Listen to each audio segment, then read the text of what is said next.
안녕하십니까, 이표대입니다. 저희가 이번에 가져온 내용 자체는 미국 나스닥 ETF QQQ라고 이제 부르는 가장 대표적인 나스닥 지수를 투자하는 방법이죠. 사실 개인적으로도 이제 미국의 기술주를 투자할 때 있어서 가장 먼저 보는 ETF 라인업입니다. 이 ETF 라인업에 이제 나스닥 대표적인 기업들이 있는데요. 뭐 다 아시는 것처럼 애플, 마이크로소프트, 구글, 즉 알파벳이고요. 아마존, 페이스북은 이제 지금 메타 플랫폼으로 이제 이름을 거래되고 있습니다. 이 친구들을 다 합쳐봤을 때 제가 이렇게 표시를 한 거고요. 이게 34%라는 의미는 2021년 연말 기준으로 약 한 QQQ 나스닥이 한 400 정도의 거래가 됐었고요. 정확히는 398이었던 것 같습니다. 그래서 이 친구가 266까지 떨어지면서 266불까지 떨어지면서 34%라는 손실을 기록했습니다. 그런데 최근에 한 10% 정도 이제 반등이 나오고 나서 다시 이제 가격이 좀 조정을 받는 듯한 느낌을 좀 주고 있는데요. 왜 그런 것이냐? 이번에 이제 4분기 실적이 이제 발표가 되고 있는 가운데에서 이런 이제 대형 테크 기업들이 대부분 실적을 발표를 했습니다. 한번 살펴봤더니 이제 뭐 애플 같은 경우도 감소를 했고요. 그리고 마이크로소프트도 그렇고 대부분 다 감소를 했고 아마존 같은 경우 이제 적자까지 기록을 했습니다. 연간으로 이제 봤을 때 그렇다는 얘기고요. 당연히 이제 페이스북도 사실 작년에 비해서 실적이 좀 나쁘게 나오고 있는 상황입니다. 이런 상황을 시장에서 몰랐냐? 알고 있었다는 얘기가 되겠습니다.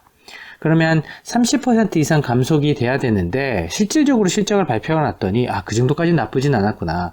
약 2021년 연말에 1년 성과 기준으로 놓고 봤을 때 넷 인컴 기준입니다.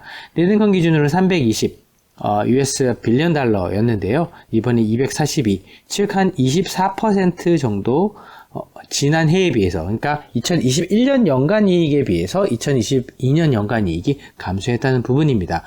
시장은 귀신같이 이 부분을 맞추고 있는 것 같습니다. 왜냐하면 약 10% 오르고 나서 말씀드렸던 것처럼 398에서 266에서 지금 약 한 300으로 이 나스닥 QQQ ETF 가격이 반등이 나왔습니다.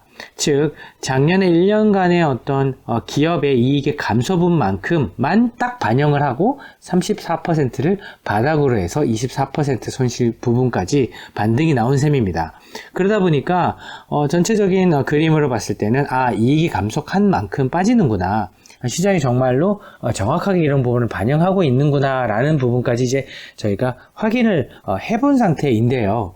그러면 여기서 이제 사실 주가가 어떻게 가는가가 중요한 부분인데요. 결론적으로 본다고 한다면 일단 올해는 그 과도한 조정이 좀 있었다라고 이제 시장에서 해석할 수 있는 부분이 있었고, 그런 부분이 숫자를 확인을 하고 봤더니 한 24% 정도만 조정을 받으면 되겠다라고 생각해서 그 정도까지 가격이 지금 반등이 나온 상태가 되겠습니다. 그러면 지금부터 나스닥을 투자하는데, 특히 기술주를 투자하는 데 있어서 포인트는 크게 두 가지로 요약을 할 수 있을 것 같습니다. 일단 보시는 것처럼 어쨌든 실적이 중요한 것 같습니다. 그리고 이 실적에다가 향후에 이런 금리, 높은 금리가 지속이 되는가가 중요한 것 같습니다. 그러면 지금 시나리오상 보게 되면 실적이 추가적으로 좀 조정을 받을 수 있는 룸이 조금 있고요. 그리고 금리는 예상치 못하게 서비스 섹터 부분에서, 그러니까 실물 상품 이런 쪽, 뭐 유가를 비롯해서 이런 부분은 어느 정도 좀 진정이 됐는데, 고용을 비롯한 이런 서비스 sek터 부분에서 인플레이션이 좀 올라오면서 금리는 이 높은 수준을 좀 유지할 듯한 모습으로 보여지고 있습니다. 그러면서 최근에 2월달 중순에 접어들면서 이런 나스닥, QQQ ETF를 비롯한 이런 나스닥의 변동성 자체가 되게 높아지고 있는 구간으로 접어든 것 같습니다. 그러면 결국은 한 4가지 경우의 수를 생각해 볼 수 있을 것 같습니다. 그럼 실적 자체가 좋아지고, 그리고 금리도 떨어지는 기존의 시나리오를 채택할 것이냐. 그러면 이게 가장 베스트 케이스인 것 같고요.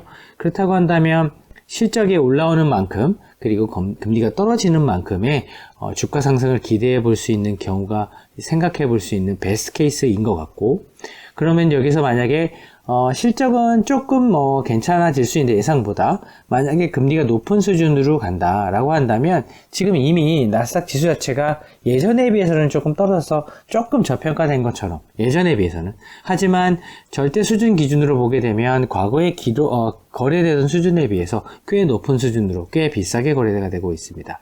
그러다 보니 아무래도 금리가 이런 높은 수준에서 생각보다 버티고 내려오지 않는다라고 한다면 실적이 어느 정도 좋아야 되는지, 즉 금리 때문에 밸류에이션, 사실 PE가 됐건 PB가 됐건 이런 멀티플 값이 사실은 내려오지 않을 수도 있겠다라고 생각했다가 실질적으로 금리가 높은 수준 유지가 되게 된다고 한다면 결국은 내려와야 되는 수준인데요. 그러면 결국 기업의 이익인 EPS와 그리고 밸류에이션이라고 하는 PE 값을 곱해서 주가가 나올 텐데 이 주가를 보는 측면에서 EPS 측면에서는 예상보다 좀 좋은 실적, 그리고 PE 측면에서는 예상보다 낮은 금리 수준, 이 두 가지가 동시에 만족한다고 한다면 여기서는 이제 기술적 투자가 상당히 생각보다 편해 보이는 국면이 될 수도 있을 것 같습니다.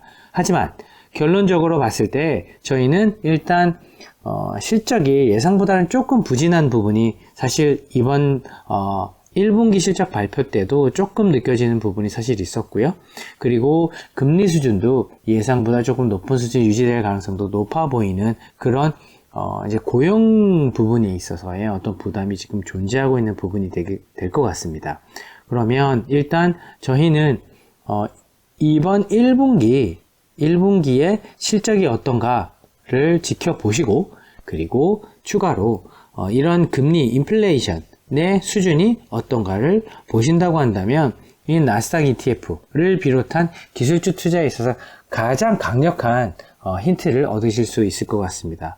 일단 지금은 이런 이제 좀 예상보다 좀 과도하게 조정받았다라는 부분은 해소가 지금 된 상태이기 때문에 이런 부분을 통해서 낙폭과대를 투자 아이디어로 해서 삼는 것은 좀 지금 이 국면에서는 조금 늦은 감이 좀 있고요. 반대로 이런 실적 부분에 있어서 그리고 인플레이션 부분에 있어서 이런 힌트를 찾는다고 한다면 충분히 좋은 투자 기회를 발견하실 수도 있겠다.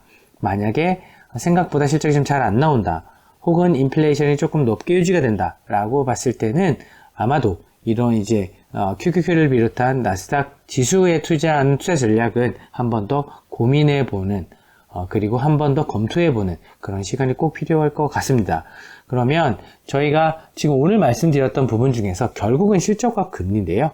이런 부분이 만약에 오히려 뭐 실적 예상보다 좀 좋을 수 있다라는 부분이 발견된다든지 아니면 이런 기술적 투자에 있어서 금리적인 측면에서의 어떤 힌트가 뚜렷하게 나타나는 부분이 있다고 한다면 저희는 또 그런 부분을 업데이트해서 또 찾아뵙도록 하겠습니다.